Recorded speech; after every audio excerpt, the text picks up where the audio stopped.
নরসিংদীতে ফুটওভার ব্রিজের অভাবে ভগীরাথপুর প্রাথমিক বিদ্যালয়ের হাজারো শিক্ষার্থী জীবনের ঝুঁকি নিয়ে করছে রাস্তা পারাপার। স্কুল শুরু এবং ছুটির সময় এই রাস্তাটি রূপ নেয় এক আতঙ্কের জনপদে। তখন রশি দিয়ে চলে ট্রাফিকের কাজ, এতে প্রতিনিয়ত ঘটছে ছোট বড় দুর্ঘটনা। ফুটওভার ব্রিজ নির্মাণের দাবি জানিয়েছেন অভিভাবক ও স্থানীয়রা। রেজাউল করিমের প্রতিবেদন, জানাচ্ছেন মাহমুদা আক্তার। নরসিংদীর মেহেরপাড়ায় ঢাকা সিলেট মহাসড়কের পাশে ভগীরথপুর প্রাথমিক বিদ্যালয় প্রতিষ্ঠিত হয় 1952 সালে। একটি ফুটওভার ব্রিজের অভাবে স্কুল শুরু এবং ছুটির সময়ে এখানে ট্রাফিকের ভূমিকা পালন করে একটি সাধারণ রশি। শিক্ষার্থীদের সুরক্ষায় তাদেরই হাতে ধরিয়ে দেওয়া হয় রশি, আর তা টেনে ধরে থামানো হয় দ্রুতগতির যানবাহন। সন্তানদের স্কুলে পাঠিয়ে চরম দুশ্চিন্তায় থাকেন অভিভাবকরা।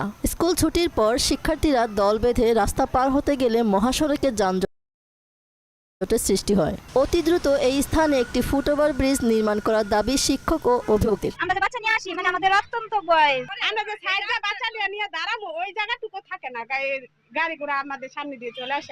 আমরা এই যে সারাদিন বসে থাকি, বাচ্চাদের যখন ছুটি হয় নিয়ে তারপর আমরা বাসায় যাই। ওদেরকে দুই বেলা দিয়ে যায় শিক্ষার্থীদেরকে, আমরা দুই বেলায় ওদেরকে পার করে দিই। অনেক সময় দেখা যায় যে রিক্সা থাকে, গাড়ি থাকে, ব্রেক থাকে না, আমরা অনেক সমস্যার সম্মুখীন হই। যদি পারাপারের যদি কোনো একটা ব্যবস্থা করে দিত, তাহলে এখানে ছাত্রছাত্রীর সংখ্যাও বাড়তো, পড়ালেখার মান আরো উন্নত হতো।